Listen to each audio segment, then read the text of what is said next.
Hi and welcome to Rockstars des Lebens, your podcast to more inner strength. Here you'll find engaging conversations, practical tips, and inspiring stories of people who deal with their life crisis like a rockstar. I'm Carolin Oder, always real, right in the middle and off the cuff. Let's face crisis together and thrive. Hello everyone and a warm welcome to this episode number 11 from Rockstars of Life, your podcast for more inner strength. As you can hear, I'm speaking English today, so yes, this is an English version episode and you will find the German subtitle on YouTube and Spotify video. Thanks again for you giving me your ear and time to listen today. And my guest is a really exciting man from the UK, so you will not regret it and won't believe it, what he's going to tell us. Also, again, under this episode, you're going to find a little survey button asking you how you liked this episode. So Martin and I know if we're going to do a great job, right? So very welcome to my guest today, Martin Hilton from the UK, and you tell us exactly where. Good morning, Martin. Oh, thank you, Carolin. Thank you for having me. And my apologies to all your listeners for forcing them to listen to this in English, but my German probably extends to probably about 4 or 5 words, so it would be a very short discussion. It would be a little bit too short, exactly. Wonderful. Yes, yeah. So, Martin, before we start, I would love you to introduce yourself in two to 4 sentences before I tell the listeners how we met. Wow. And why you are on this show. Okay. Yeah, why am I on this show? Let's find out. But introductions are always interesting. I think what am I? Who am I? I'm a husband, I'm a dad, I'm an entrepreneur, I'm a hospitalian, I'm a aortic athlete, I'm a beer sommelier, I'm a gastronomer, an educator, a huge Depeche Mode fan. So I'm kind of this myriad of things, I suppose, you know, and in terms of career, I see myself as a portfolio career, which is focused predominantly on helping other people achieve more. That's my mission, that's my vision. And I do that through the guise of principally in hospitality, but not exclusively, and through coaching and leadership and education. So that's a little bit of a nutshell. Wonderful, wonderful.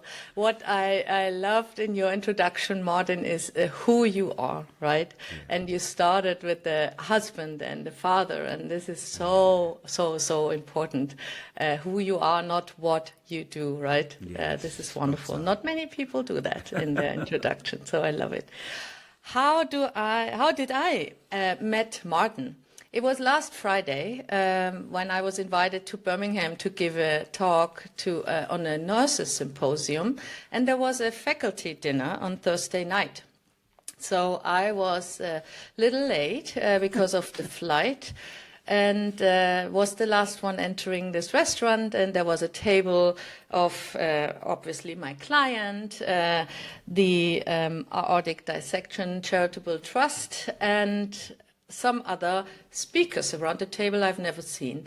So also Martin and his lovely wife Fiona were at the table, and I didn't know if Martin is a doctor or what Martin gonna talk about the next morning, but we had a great evening and a wonderful visit of the bar of the hotel, and we exchanged a little bit our stories. When I heard Martin's story, I knew already Thursday evening in the bar that Martin is, for me, a rock star of life. Sorry, you have to listen to that, Martin. You are, because Martin suffered an aortic dissection. So his main artery of the body teared out of the blue for Martin. What was so amazing to me is that Martin is a Ironman. You tell us more about it later. An Ironman. So the title of this episode is called Life Before and after aortic dissection, because this is a huge challenge. And what I also think is that Martin's character and Martin's mindset is extraordinary, rock star-like, how to deal with this type of physical crisis. And Martin, you are the first patient, really, I interview who suffered an aortic dissection himself, like our son did. But I learned during the day and talking to you and other aortic dissection adults that there's a huge difference between a child and an adult. And this is what we are going to talk about. Martin also has 20 years of executive leadership and entrepreneur experience. He developed huge brands in the beer industry. Those beer passionates around my listeners will like to hear that he's a sommelier for beer as well. He founded an award-winning pub, Craft Bars Ltd. in UK, and is still in sport, in Ironman, marathon, triathlon, very active even after this dissection. So this is what I know about Martin, and the rest I'm going to learn with you together during the talk. Fabulous. Martin, before we jump now into your story and what really happened to you, I would love to do a quick question round with you. This is what I do with every guest here on the podcast. It's like pizza or pasta, and you just decide within a few seconds what you think. Okay, so we get to know you a bit better. Dog or cat? Cat, every day. Oh, really? You have Oh, yeah. Cats, we love cats. They're so cool. Actually, I do think the opposite. Do you? Oh, sorry. I think dogs are just a bit Okay. lacking in intelligence. You Sorry, have dog one. owners. You have one or two, or Oh, we had a little cat, but sadly he passed away a few years ago, and it was just heartbreaking. So yeah, we just love cats. okay. Action movies or love movies? Oh, action, probably. Yeah, action. Ordering food in or cooking yourself? Self. Love cooking. Yeah, love cooking. Big gastronomer, so yeah, love to cook. Okay. And rock or hip hop? Rock. One last one, because I think I saw something on your arm. Tattoo or piercing? Oh, tattoos. What is it on your arm? Describe it. This is, and for a lot of your German readers, they might recognise this. This is A the rose? Depeche Mode rose. Oh, Depeche Mode Yeah, so rose. reach out, touch faith. Oh, you are such a big fan of Depeche huge Mode. fan of Depeche Mode, and You've seen them live, I assume, several times. yeah, probably about 100 times now. 100. Yeah. Cool. Okay, now let's go a little bit deeper into more emotional questions. Honesty or empathy? What's more important to you? Gosh, both are such huge values. It's almost difficult. Yeah. If I could only take one, I think probably empathy. If we were more all empathetic, what a great world the place would be. And maybe sometimes honesty isn't always the best policy if it's going to hurt. So I'm going to take empathy. Good. Forever safe or always adventurous? Adventure every time. You are a mountain runner too, right? Yes. And a mountain guide. So obviously adventure must be something you love to take. Definitely. Okay. I said my husband actually that you two should meet, because he's very interested in what you do, beer and sports. Absolutely. What a great combination. And the last one for now, self-love or unconditional love for others? Yeah, love for others, unconditional love for others, I would take. But the self-love is really important, and I tell a lot of people, and I tell myself, treat yourself like you would treat a friend or another person. And so often we don't do that. We're quite cruel and nasty to ourselves, and we'd never be that to other people. So yeah, unconditional love to others would be the start point, but then reflect that back to yourself. So I'm cheating that one a little bit, aren't I? Yes, that's fine. You always have one bonus you can cheat. That's perfect. Thank you, Martin. Fantastic. Okay, let's jump to your story. What happened to you when it was your journey to diagnosis, and tell a little bit before this happened. Let's start with that. Okay.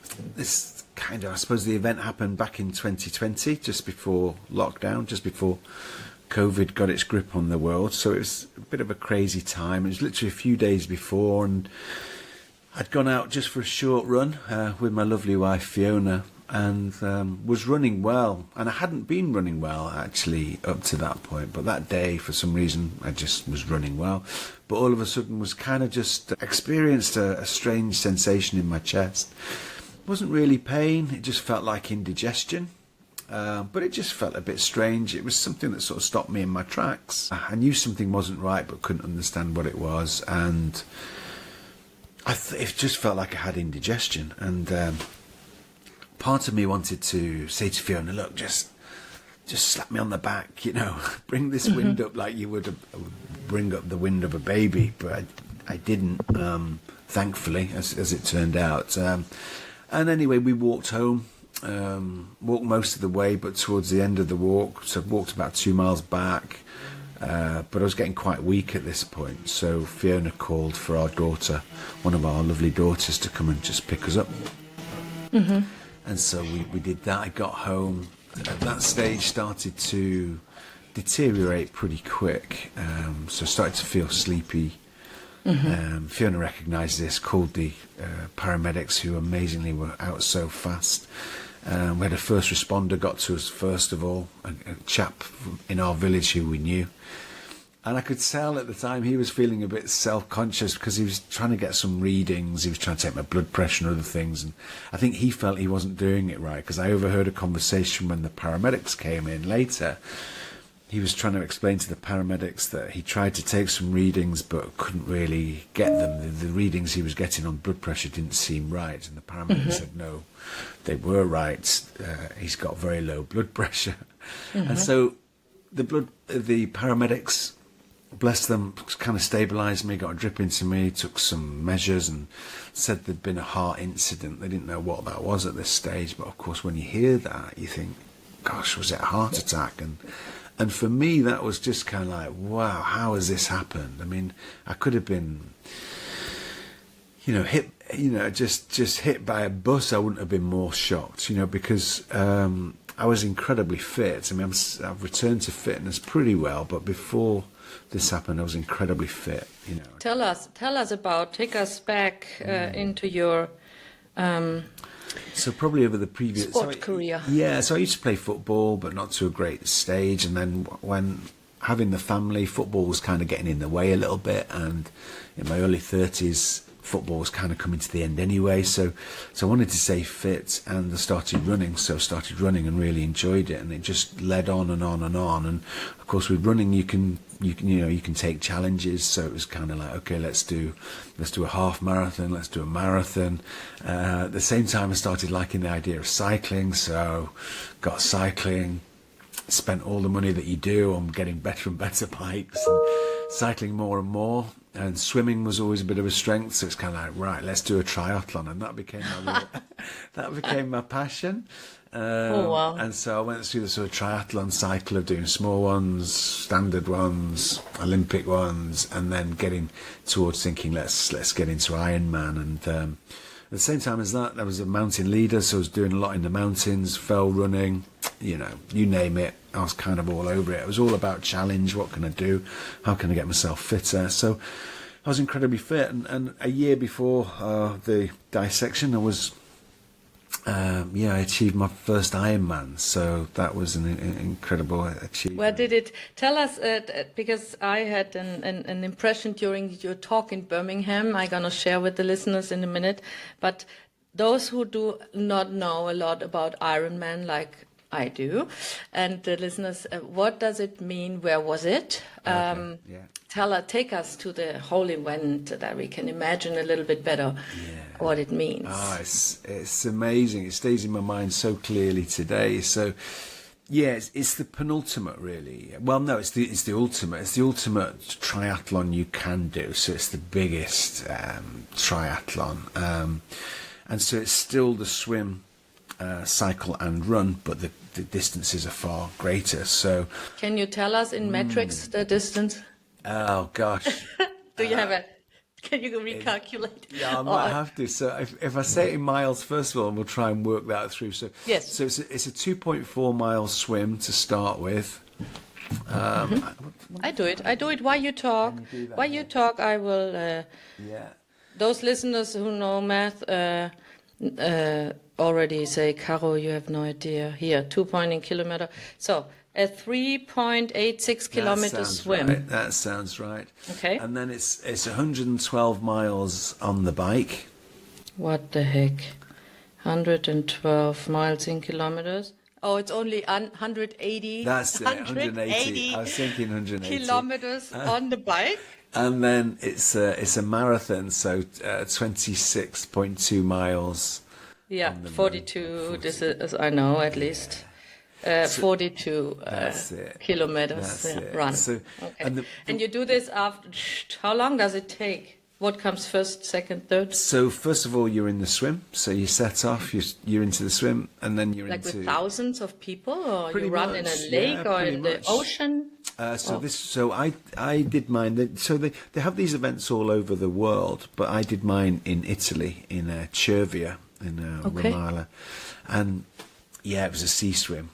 And it was beautiful. The day before there was a practice session, but the waves were so big, there was even talk they might have to cancel the swim element, which was a massive disappointment. But luckily the day was calm, so emotional. It was quite, when you're there waiting and you're having you're having your briefing.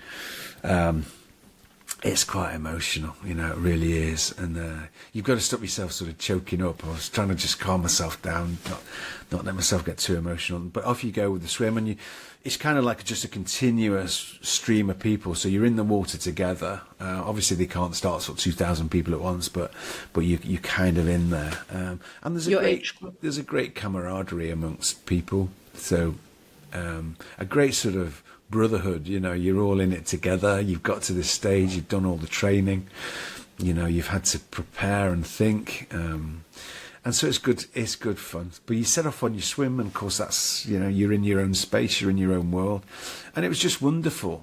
And I'd worked out my strategies for the day, which was just to break each event down and literally just get to the next stage. So when I was on the swim, I wasn't thinking, oh my God, I've got to... What was it in kilometres? Was it 3.6? 3.6. I've not got a 3.6 kilometre swim. I've just got to swim to the next buoy, next marker. And so just ticking it off that way. And then you're out of the swim almost before you know it, but probably after about an hour. And then through transition, whip your wetsuit off, jump on your bike, and off you go onto that 180k bike ride. And again, my same mentality there. I'm not going to think about, oh my God, I've only done 10k, I've got 170 to go. I just put it into, in my head, miles. So I was thinking, right, just think this is a 20-mile training run.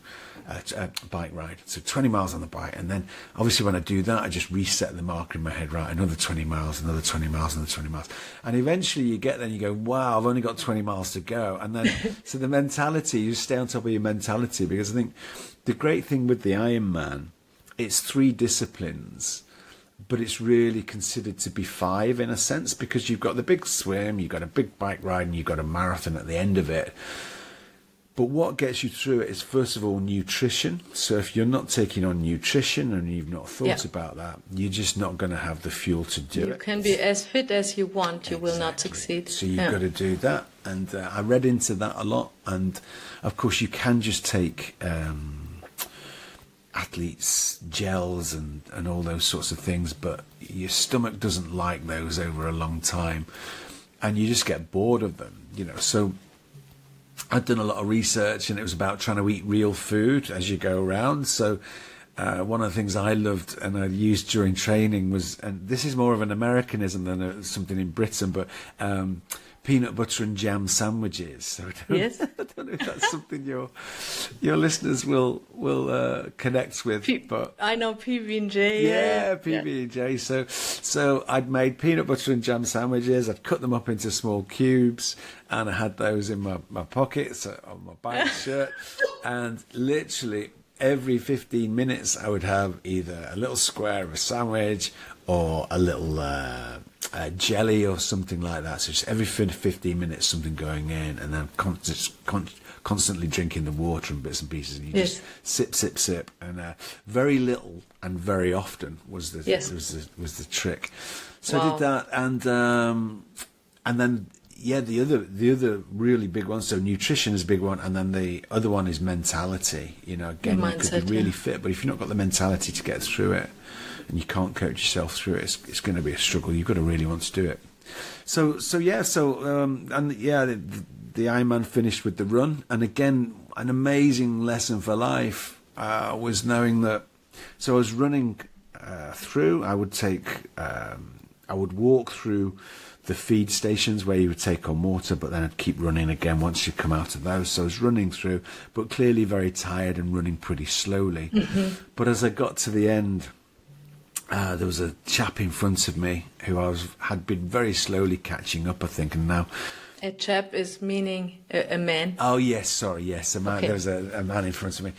And this was a little bit selfish. I'm a bit embarrassed to say it, but as you go into the final sort of, the finishing, I think what did they call it? Yeah, the finishing area. Anyway, It's all on a red carpet, and there's stands around it with like a grandstand with people, spectators watching it, and there's the announcer on the microphone announcing people coming in and all this sort of thing. So, and the photographs, of course, being photographed. Yes. So I selfishly didn't want to be in a photograph with another athlete. So I thought, well, I can either drop back here or I can get past this man in front of me. So I decided the latter. So even though I was absolutely knackered and I'd been continuously doing this thing for 13 hours. You speeded up to have your finishing picture. Let's go, Martin, let's go. And I sprinted down. And so what I learned from that was there's always more. There's always more. So I'd been doing all that stuff for like 13 hours, but at the end of it, I could still sprint and pick it up. And I thought that's just a great lesson for life. When you're down on your knees, when you've had enough, when you think you can't go on, you can. There's always more. The human spirit, I absolutely genuinely believe, is indestructible, and I kind of proved it to myself that day. And the amazing words still ring in my ears, that the announcer, they obviously pick up from your number, get your name, and they announce, and it was... I'm not sure, I think the lady may have been Swedish, or I'm not sure where she was from, but anyway, these lovely European words in my ears, like, Martin from the UK, you are an Ironman, it's like, wow, how cool is that, Oh my gosh. So that was amazing. And thank you for taking us. It's probably too long a story, Carolin, so my apologies. No, I enjoyed it. So I'm the host, so I can decide. No, really, really great, because I think it is so important to understand what this means, and I'm sure we're gonna hear during your dissection run. Aortic dissection run, I'm sure you used all what you just described. Yes. You used it with your mindset. And before you take us back to the ER room on the day of your dissection, on Friday last week, I found out that Martin is a aortic dissection survivor. I say the word, and we talk about this later too. Martin doesn't like to hear the word survivor, and I'm gonna ask him later why. So Martin was one of the patients, of the adult patients, who talked to all this at this nurse symposium about his story. What I liked a lot in your talk was that you showed a video on one side where I saw a Martin, like, super fit body, like this muscles on his shoulder, and like running out of the ocean with the wetsuit on, and I was like, oh my God. And then he took everything off and jumped on the bike, and like he just explained us, and I was like getting like goosebumps right now. I was so impressed. Oh my gosh. And then at the same time, simultaneously, you showed a video of some nurse hands explaining a bunch of medication, papers, pills, drops, everything was on this video explaining. Obviously, you explained us this was the nurse before discharge from the hospital who told you this is what you need to take your whole life from now on, all this blood pressure and what else, medications. And this was such a contrast. And this is why I wanted you to take us really back to the Ironman story, because you were extremely fit and out of the blue, this happened to you. Yes. Yeah. How was it in the ER then when you arrived? It really was. It was that shock, and then getting into the emergency departments. What I subsequently found out was that my diagnosis was incredibly quick, actually, for an aortic dissection, but it felt like quite a long process.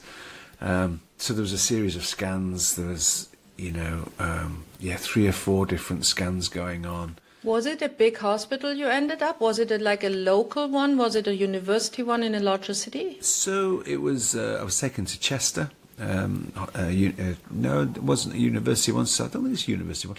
So it's just an AE unit, emergency unit in Chester, the Countess of Chester Hospital.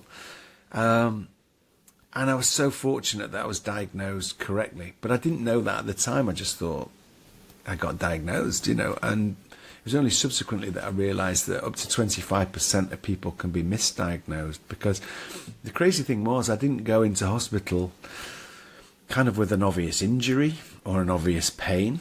It was just kind of something that had gone a bit strange, and obviously the paramedics had picked up something, so they knew something was wrong. But once they'd stabilised me and once I was in hospital, I felt fine. I was lucid, there was no problem. If they'd have said to me, look, we're not quite sure what it is, do you want to go home? I'd have jumped at the chance to go home, because I didn't feel ill. You almost feel like a bit of a fraud. But obviously the scans, the various scans they were doing, CT scan, radiography scan. Ultrasound of the heart, obviously. Yes, and you kind of realise, yes, something's happening, but still in a bit of shock at this stage to think. And I suppose that I was thinking, and others were probably thinking, this is a heart attack. And that was a real shock, given how fit I was. And, I've not smoked, I don't take drugs. There's nothing else that could have been there that could have been probably promoting that risk, really. Mm-hmm. And so it felt a bit strange to be in that situation, obviously. And when they sort of doctor came, the cardiologist who'd been sort of running a lot of the scans and the echocardiograms and bits and pieces like that. As I was saying to Carolin earlier, so there's always humour there in the worst circumstances, because he said, okay, we've completed our diagnosis, we've had a good look. He said, good news is, lungs are really fit and strong, liver's fit and strong, and at that stage I remember turning to my wife, bless her, and just sort of smiling and winking, because we did have a penchant for the odd 1 or 2 glasses of wine, and we're always under that kind of, oh my God, are we drinking too much? We've got to slow this down. So to know that my liver was in good order was very, very rewarding. So even at that stage there's a bit of humour, but he said the words to me which was, again, I found quite humorous. I actually did smile at them. He said, right, okay, he said, Unfortunately, it wasn't a heart attack. So it's kind of like, oh my God. Unfortunately, it was wasn't not a heart attack. And so to be told those words is like, wow. And I won't swear, but you can replace the words where you think appropriate. It's kind of like, wow, if it wasn't a heart attack, what the hell Yeah, what was could it? it be? I mean, You what know? is worse than a heart attack, Exactly. right? And so then I was told what aortic dissection was, and was told that, you know, the only way to go forward was an operation. So without the operation, I wouldn't survive. And so then it's kind of like, okay, grab that new reality. It is what it is. I can't change it. I can only try and make the best of it now. And so it was then thinking, okay, what have we got to do to make sure this goes the right way? And I was told that in most cases it would be successful. I think the success rate was 75%. But I, in my mind, then just computed that straight away. Go, no, I've got higher odds than that, because I am fit. I am younger than most people that have that. How old were you, 2020? I was 51, so just into my 50s. So, but a lot of people that face an aortic dissection are probably into their 70s when that happens, unless it, case like Did you, may I interrupt, at that point when they told you about the only way to survive this is a surgery, did you really grasp the intensity of the surgery? They open your chest and put your heart aside and replace your aorta with a prosthesis, with a garden hose, I'd love to say, for the people, like a polyester or a Gore-Tex. You have Gore-Tex inside, probably. Yeah. Did you really fully grasp? Did they tell you it will take, like, how long rehab we're going to take, and what it means for the rest of your life?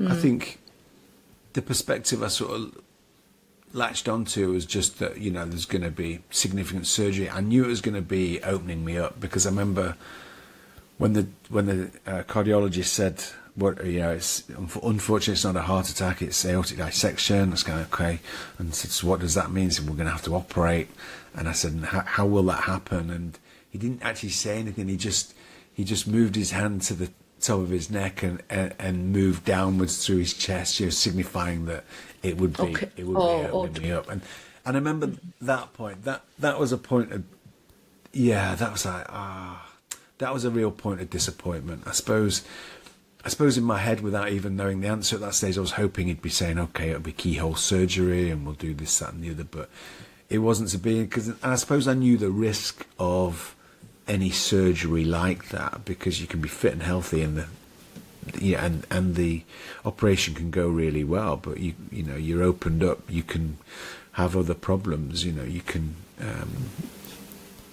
get I wonder, infections and such like that. So so many side effects. I mean, every kind of operation, the anesthesia has side effect, and obviously when you have such a big hole in your chest and they open up your chest, a lot can happen. Yes.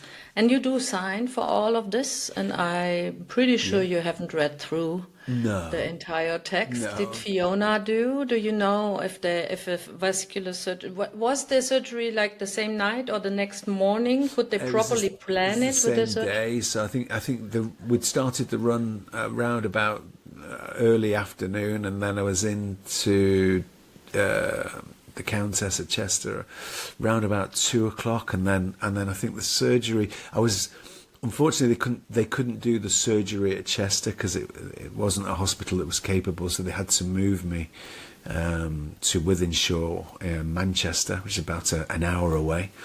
So I was blue lighted in an ambulance there, which again full of humour, because two nurses came with me, and there's lots of subtle lies.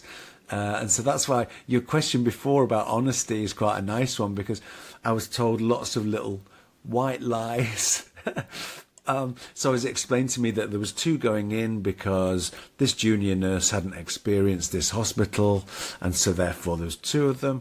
And then she said, "Oh, we're just taking these boxes over because they need them in Wythenshawe." Those boxes were full of blood in case my dissection ruptured en route, and they had to get a lot of blood into me. So they tell these little white lies. So it's, they took me over to Wythenshawe. It's Martin, this is interesting that you share that you had to be transported too. Let me take you back when the aorta of our son dissected. We had a transport of only 600 meters, like basically next door from the children's hospital to the adult hospital. And the talk you just described, we had as parents of a 9-year-old, and she explained us very empathetic but clearly that one person can ride in the ambulance with the child. And an anesthesiologist, an emergency doctor, and that she just want to make sure that we understood once the aorta really ruptures through, it's a matter of seconds. They will try their best to reanimate and save his life, but 95% pass away of a rupture within 20 seconds. And she just wanted to make sure that me as the mom would be able to watch that. They might have told the same to Fiona. I don't know how they do it with adults, really. You say now that they kind of like kept your own mindset at ease, because your blood pressure shouldn't rise. You shouldn't be afraid of dying. So I'm sure they don't tell the adult patient the real whole story, but someone signed for this transport. And in the paper, they said Martin can pass away on the transport. And this is really hard, but also I describe it in my book. There was this anesthesiologist who was full of humor. And we have the 9-year-old and 2 paramedics and me and the anesthesiologist. And my husband in the car driving behind us, like 600 meters, literally. It takes like 3 minutes or so. And we made it, obviously, on the ICU. But this anesthesiologist, he just kept our son laughing and telling jokes. And just don't let him feel the fear like nobody wanted you to feel. Exactly. And the fear. Isn't that interesting that the 2 nurses knew exactly, well, we can try, but he might die under our hands. You didn't. No. And same with our son and me and the anesthesiologist, we knew what's going on. And but the child and the patient should not know. It gives me goosebumps just to think how that must have felt for you, you know. I think... and again, the positivity kept us going. Like I'm sure we're going to hear this from you while you go on with your story a lot, because our mindset is similar. That for us it was very clear that we make it to this ICU. We will make it. We make it up there, I just hope I'd be as brave as you clearly have if it was, you know, one of my daughters or Fiona, because I think for me, the whole process was pretty straightforward. And actually, you know, yes, I knew I was in a life and death situation, but I would take that every second of the day rather than have one of my girls or Fiona in that situation. So I can try and empathise how you coped when your son was in that situation, but I truly can't, because I'd like to think I'm proud of how strong I was with myself in that situation and my mindset. But my God, I mean, I'm a really emotional person anyway. So if it was one of my girls, oh my God, or Fiona, I'm not sure I could be as strong as you clearly were. So no, I wonder when you see the patient. I need to talk more to adult aortic dissection survivors to find that really out. I think your mindset is exceptionally positive.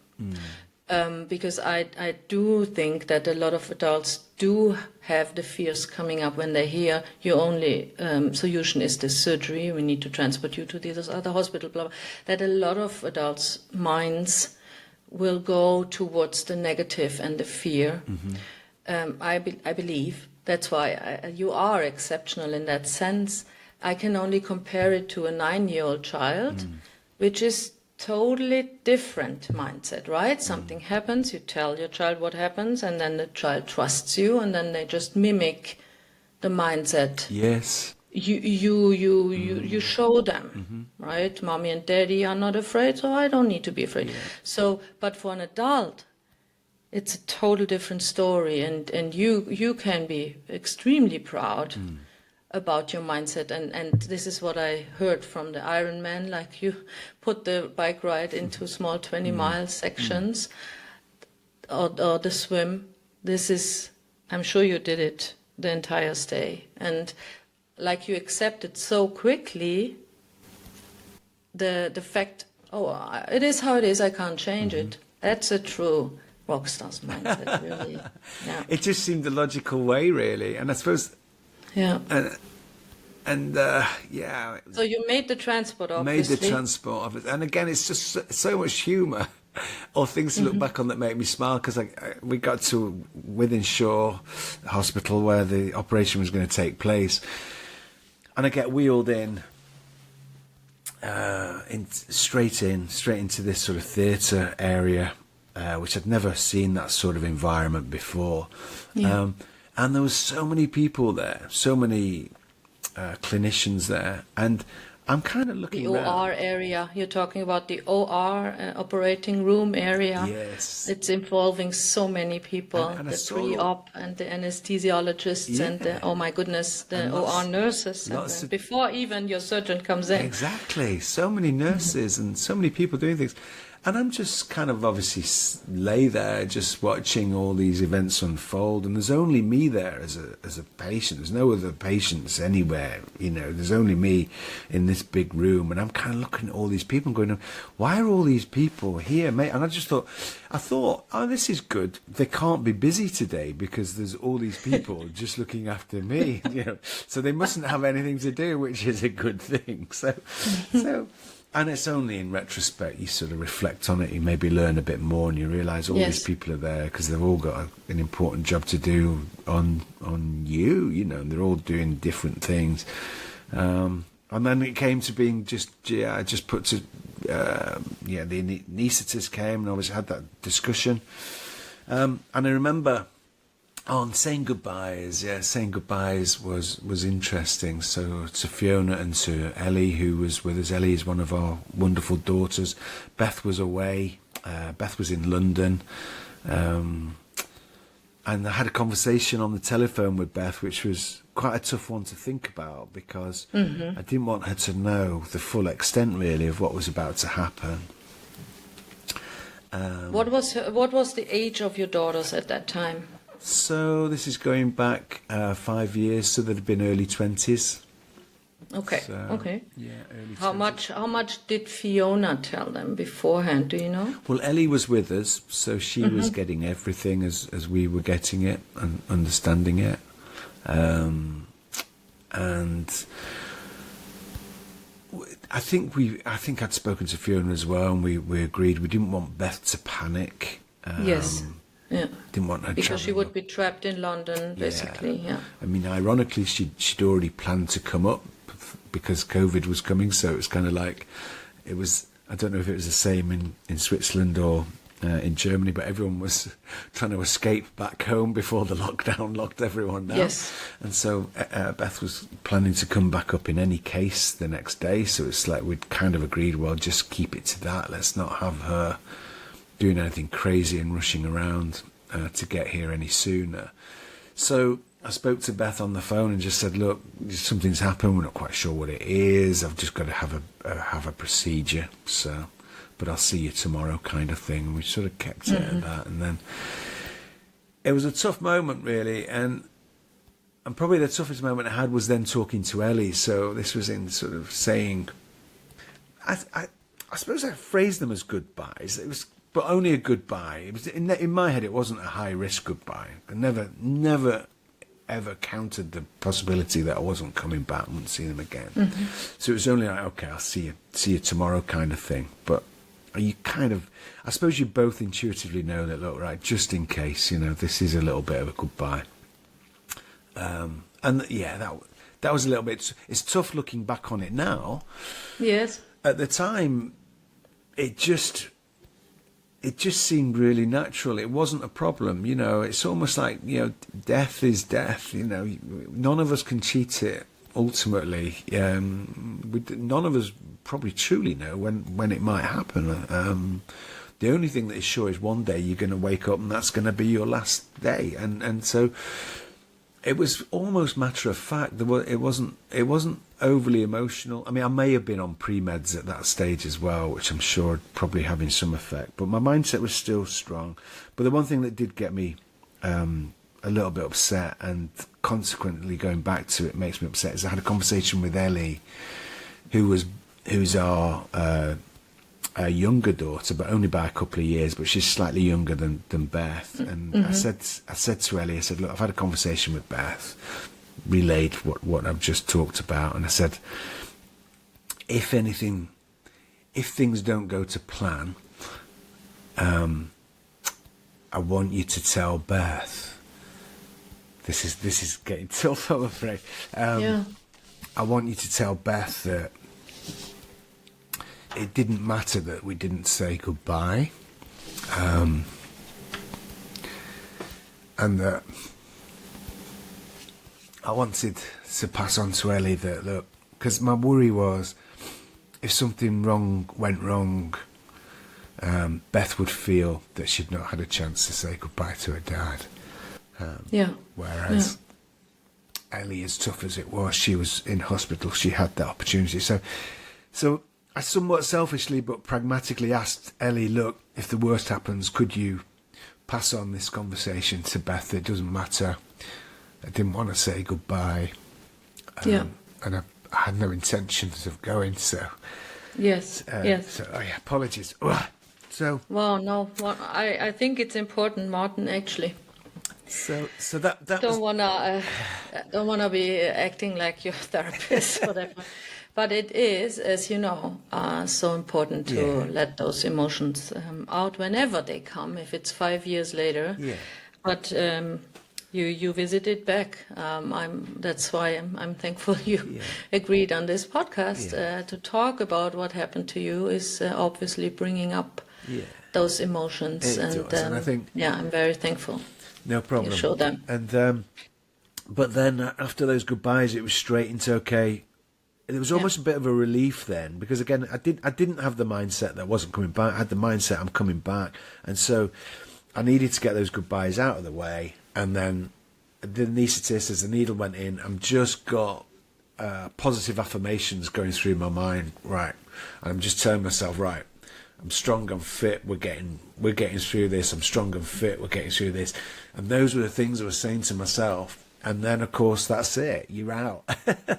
You're out. And then you're out of anesthesia, You're out. But that's amazing. This was like, obviously, this wasn't a strategy you laid out for weeks before, but it came to your mind. Have you been working with affirmations and envisioning before in some way, like in sport or in work? All of them, to be honest, yeah. So I'm a big fan of that. So I'm a big fan of sort of visioning and thinking, both on a macro scale, right? You know, how do I want to do my life, live my life? What do I want to achieve? But also on a micro scale, just even thinking about, all right, I'm going into a meeting tomorrow. What do I think the room might look like? All those sorts of things to vision, and affirmations just to help me achieve goals, just to help mindset. Yeah. Wonderful. It's a real tool we recommend in our strength and mindset work to our clients and people. We also did it. We started meditation actually during the 42 days when our son was in hospital on the ICU. My husband and I. Otherwise, we couldn't calm down. And then you had those positive affirmations during meditation, guided ones. But now I also like it to visioning and to tell myself, well, Caro, the positive affirmation, how is the English term? The positive self-talk, you know. Yes. Oh, you've came through worse. You can do that, absolutely. you know. I try really once the mind fuck starts. Yes. And the negative thoughts want to take over. Yeah. This is a fantastic strategy, and what I think is fantastic in this stage you were in this OR room, in this like crazy environment. And I've been in OR several times as a mom.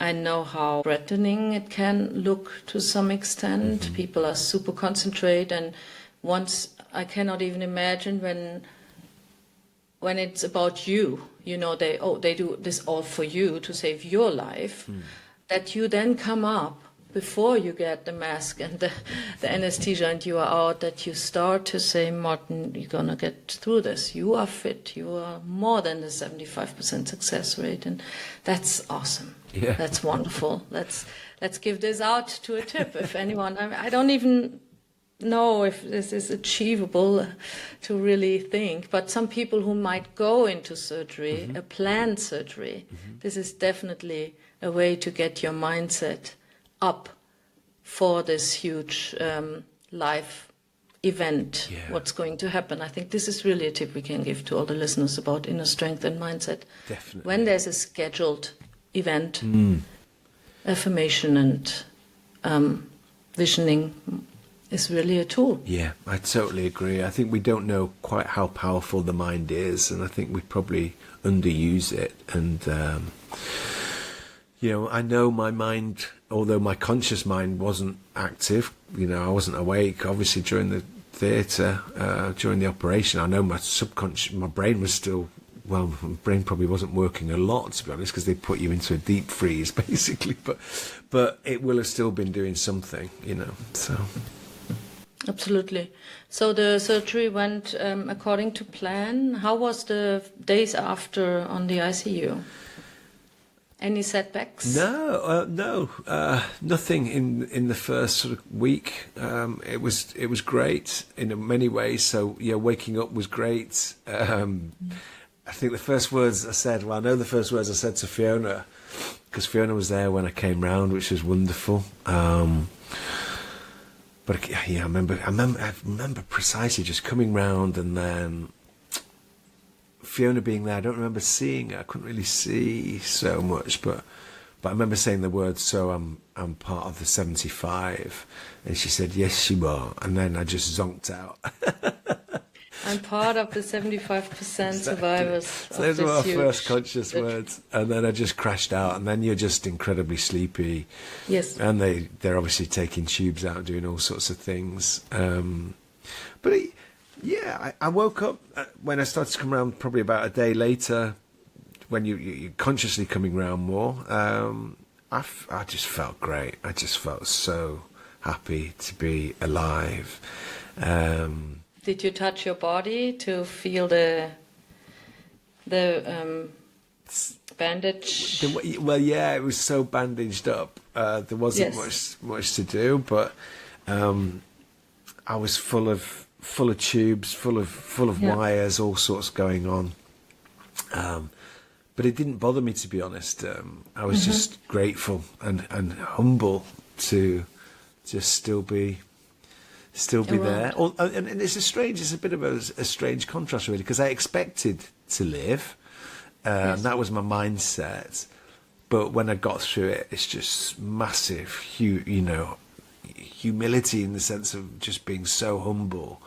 And realising how amazing life genuinely is. And in those first days, so I remember when I came out of ICU and I went onto the ward, it was at night when they took me up there, and then so went to sleep, woke the next day, and my bed was actually by the window, which was nice. And I just looked out, and there was this amazing cherry tree in full blossom. Oh. And I couldn't stop staring at it. It was almost like I'd seen this tree for the first time. And it's just like, I was just, wow, look at that. I mean, I suppose I'd been in ICU for about 5 days prior to that, where it's a very sterile environment and very hard finishes and very, No windows. Strange light, no windows, nothing. So to see something that was truly live and natural was probably always going to be great. But I just remember being fascinated by this tree, and it was almost like being born again. Not for me in a Christian sense, because that for me isn't a big part of my life. But just born again, literally seeing things for the first time, and I thought to myself at that stage, I'm going to hold on to this now, this moment, and I want to stay like this. I want to stay with this hunger for life, this humility for life, this gratefulness for life, and that's what I sort of tried to vow to do. And I can feel it. And yeah, and you do. It gets difficult because life starts to overtake eventually, and all the irritants that trigger us still happen, and it's very easy to think, oh, nothing matters but things do. Small stuff starts to get in the way. But when I recognise the small stuff starting to irritate me, I just go back to that tree, not physically but in my mind, and just think of that. Still today, yeah, fantastic. And it's just such a leveler, and just one of my affirmations is I'm grateful for my life. I'm grateful for my life and the chance to live another day. And I'll say that to myself probably at least 3 times a day. And it just opens up the day and just go, yeah, it is. It's just great. It is. Life is great. Yeah. Oh, that's wonderful. We can learn so much from you, Martin. That's amazing. And I want to remind the listeners it's 5 years ago. A lot of people might feel this after 2, 3, 12 months, maybe after such an event, that you feel humble and grateful for the gift of life, and you got another life gifted by this Gore-Tex inside tube, pumping now your blood through all the organs and your brain, and this is something to celebrate. Actually, do you celebrate your aortaversary, your birthday for your aorta? It's really funny, I think. Or have you heard it the first time? I think I heard it for the first time last week, so it's not something that I'd ever thought about. I remember at year 3, I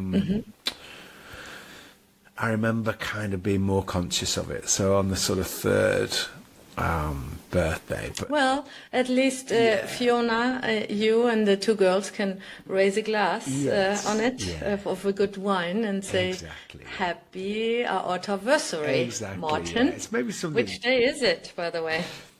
It was the 14th of March. Okay. Yeah.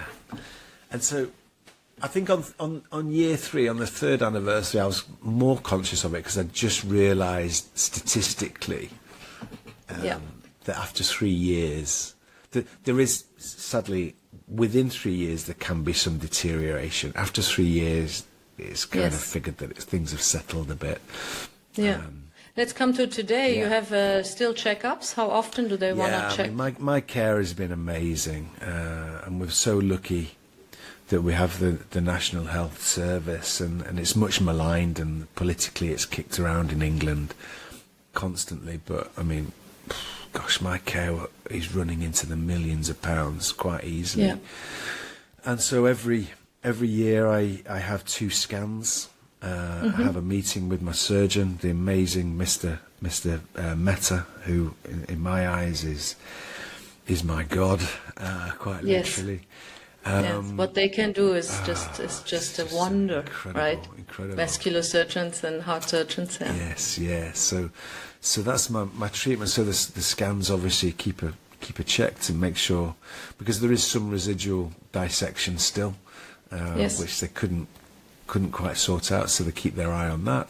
You have had genetic checkups. Why? To find out why your aorta teared? Yeah. So went through the genetic testing not long after I'd made the early recovery, but they couldn't find any of the genes that they currently identify as triggering a risk for aortic dissection. So, is this causing you worries at all? I suppose it's just still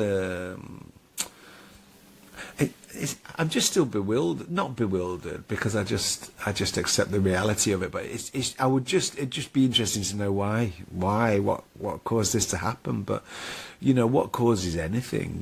So sometimes we just don't have the answers, do we? But there's no known cause for why I dissected. And so Yet.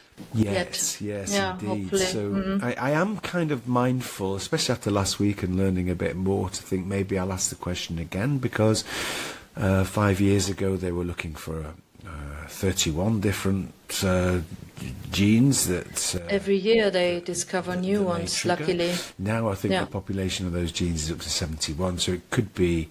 And I think they can retest me without... They keep the samples or whatever they do, or they keep the profile, the gene profile, so they can hopefully maybe just run the check again quite easy. So maybe, I would encourage you to look into this every few years, and try to get funding on this for your daughters. Well, amazingly as well, my daughters were also tested, screened at the same time, and my brother, and all of them now, and all of them were scanned. Perfect. Incredible. So they are all kind of like supervised every few years at least. Exactly. So I think one of my daughters is on a 3-year supervision, and one of them is on 5 years, and so that's really very reassuring. That's reassuring. Hugely, absolutely. Hugely. Let me ask you one question, and then we go to what you do today to generate awareness around aortic dissection. Why don't you like to be called an aortic dissection survivor? Like everyone in the States, by the way, this term is used widely. Yeah. To full reason, it's very reasonable for me to use this term. Why? What is it? Yeah, what is it? It's just funny, really, isn't it? I think it just doesn't sit well with me for some reason. So I don't see myself as a patient, although technically I still am, because I'm under supervision. And I don't see myself as surviving it. I think to survive something, in my mind is to tackle something, to battle our way through, to really get through a high challenge and to survive catastrophe. I suppose that's my mindset. And for me, look, all I did was go to sleep for 15 hours, So the people that survived it really are probably my wife and my daughters, if there are survivors. But for me, it was an experience. I think to say I've survived something, or potentially almost defines my life too much. That's me. I'm a survivor. I survived this. It's like, but I just experienced it, and everybody experiences something, everybody, whether it's directly themselves or a member of their family or friends, they have an experience, sadly, of cancer, mortality, accidents, whatever it is. That's life, does these things to us, doesn't it? So for me, it was just an experience along an amazing life journey. And so, that's why it doesn't sit well. Fantastic. I leave it as it is, but I'm going to share my thoughts. What you described, how you define what a survivor is to you, it was exactly what you told us before what happened to you. Yeah. And you're going to listen to the podcast and you will say, oh yeah, but I just said that. Yeah. So it's okay. I leave it standing, but everyone will say, yeah, he just described that. What defines a survivor for you anyway? You are a rock star, that's for sure, in my sense. Oh, bless you. And let's go. Thanks for sharing, first problem. of all, looking back to this life impactful event happened to you and your family, and I'm glad our paths crossed. Yeah, me too. For sure. Can learn a lot from you. And me from you. generating awareness for aortic dissection in the UK for the Aortic Dissection Charitable Trust. Now I did it. I said it right. It took me a while. The organization who we joined the symposium last week together. How did you get in touch with them? Why are you doing, and what did you do just lately? Yeah, fabulous. Take us on this route quick.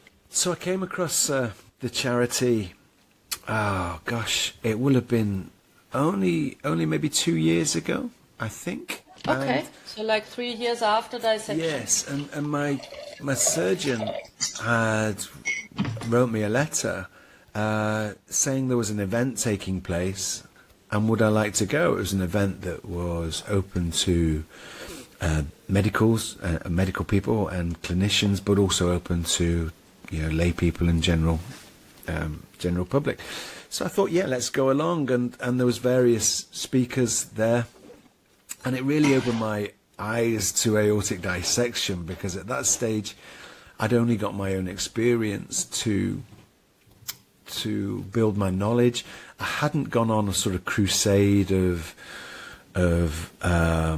searching on the internet and Google, what was all about. I didn't want to go back and watch YouTube videos of people having an aortic dissection surgery. It just wasn't something I wanted to do. So I went to this event in Preston in the UK, North England, and it was a real eye-opener to me, because I met and heard other patients speak, and I heard clinicians talk about aortic dissection for the first time in that sense, in that very sort of medical professional way, as opposed to information I was being passed to as a patient, which kind of, I suppose, gets wrapped up quite gently sometimes. So I was starting to learn the physical brutality of what aortic dissection is.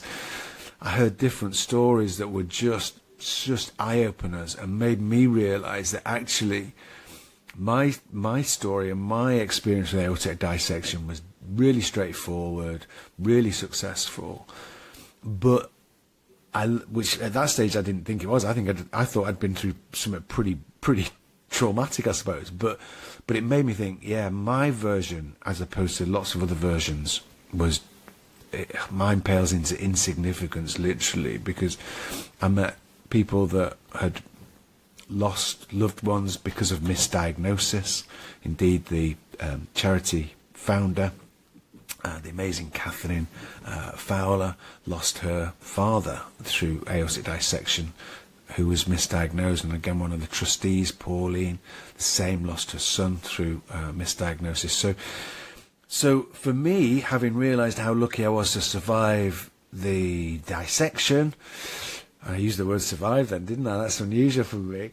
But to come through the surgery successfully, wow, great. But actually to have been diagnosed successfully was so lucky as well. So I kind of wanted to do something about that. And I also wanted to share my story at the time, because a lot of the patients that I was listening to were an older generation to me, and I have massive respect, but they have a different life perspective. They were quite happy to have survived and to be living a quite sedentary life.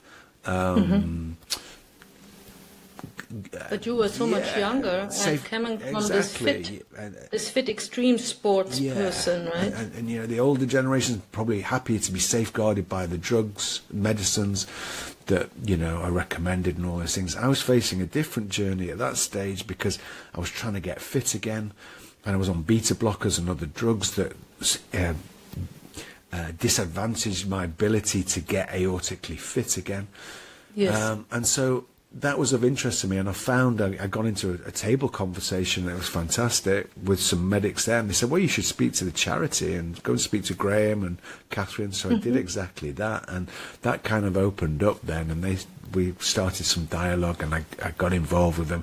I fell in love with them both immediately. They shared a similar mindset to myself, their passion and desire to spread the word on aortic dissection and its risks, and how things could be improved for the people was just amazing. And so they were happy and quite keen for me to sort of share my story and help them at some of their educational events, and so I was happy to do that. So I did that, but I wanted also to use them as a vehicle to try and just put something back, and at the same time as trying to get fit, which I was obviously very keen to do. And for personal life, we wanted to go on this big walk, myself and Fiona. So we were planning to do the Southwest Coastal Path walk. Which how far is the Southwest Coastal Path in UK? It starts in Dorset in England and goes all the way around the south coast of England, right back upon itself. So all around Cornwall and finishes in it starts in Minehead and finishes in Poole. So it's 630 miles around the coast. 630 miles makes, oh my goodness, 1,030 kilometers? Okay, yeah, but it's all. And when you listen to it, you think, oh, well, it's walking around beaches and things like that. That's quite pleasant, it's but cliffs, right? Yeah, so this is 4 times Everest. So it's 4 times the height of Everest. So it's pretty massive. Oh wow, pretty massive. And so it was a bit of a life challenge to do that, and it was one of those things where it's saying, well, should we do it in sections? Should we, take a number of years to do it?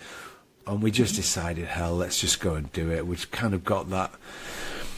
You did a fundraiser, We did right? a fundraiser. So Walking in my shoes, you called it. So we set up a website, well, not a website, a Facebook group and an Insta account, yeah. Walking in my shoes. So it was this combination of walking and, of course, our love of Depeche Mode. So Walking in My Shoes, one of our favourite tracks. And so we raised money. So we used social media, and every day we'd kind of make a post, make a film of our day. Just this most stunning place to walk. And we'd have a backing track of Depeche Mode on there that was kind of relevant for the day. So we got quite a lot of followers and made quite a little bit of scene in our own little way, and raised not only a little bit. I think it was 8,000 British pounds you raised for the foundation or for the trust. Exactly, wonderful. 8,000. Yeah. So that was fantastic, and also raised a lot of awareness. So we walked in our t-shirts. So I've got my t-shirt on today. I think it's the very same one. Yeah. Yes, those who watch this on YouTube or Spotify video. There we go. The Aortic Dissection Charitable Trust. And if you scan this, you'll still go to our page. And if you ever wanted to donate, please do. You can donate. Correct. I will put this. I will put a donation link anyway, and that's in the show notes. Yeah. And so, apart from the fundraising, what was amazing was the stories that we met along the way. So people would see the T-shirts. We hadn't really meant to wear the T-shirts, to be honest. We'd taken the T-shirts. We thought we'd be wearing them in the evening when we're having dinner, whatever it might be, in the pub or whatever. But we actually, because the weather was very kind to us and very warm, we ended up in these T-shirts, and it kind of just fitted our walk to be doing it. And I'm so glad we did, because it raised so many conversations along the way, people stopping us and going, oh my God, I didn't realise there was a charity for aortic dissection. My father had one, or I had one, and it was amazing. And these stories that came up, or people would look at it and go, what's an aortic dissection? And so I never heard of it. So we raised £8,000, but I think probably as important, we raised a lot of awareness, and we got on some radio shows and bits and pieces like that. So hopefully it worked that way as well. So important, because this knowledge can save lives. Yes. And misdiagnosis leads often to passing away. Yes, and the beauty with it is, okay, like in my situation, it can just strike, but the big message, really, which we're learning every day, is blood pressure management. And so, you may feel as fit as you could be, but check your blood pressure. Check your blood pressure. We check other things, don't we? Check your blood pressure. It's so easy to do. You can buy yourself a blood pressure monitor, measure yourself a couple of times a week. If it's high, just don't panic. Measure a few more times, and if you're seeing a trend that your blood pressure is high, go and talk to somebody, because go to the cardiologist and get help. Absolutely. Well, that's wonderful. Actually, it's a great closing line. The awareness generation, and also what we all can do. And let me summarize for the listeners that the research on the genetic side of this aortic dissection causes, there are several genes they know already, some syndromes where aortic dissection is related to, and population at risk, obviously, they know a little bit too, but they are going on, and this is what I took as the mom of our son from last week also, that research is going on, and hopes are really high to even treat this weakness of the connective tissue on a genetic level. This gives really a lot of hope, especially having a child with this who lives for much, much longer, hopefully. Yeah. Wonderful. Thank you so much for your time, Martin. Thank you for yours, Carolin, and for having me on. It's a great honour. Absolutely. And thank you, listeners. And don't forget to give us your opinion in the survey on Spotify. You find it, or just put a comment on the channel where you listen to this. And that was it with live before and after aortic dissection with Martin Hilton from the UK. Thank you very much. Thank you.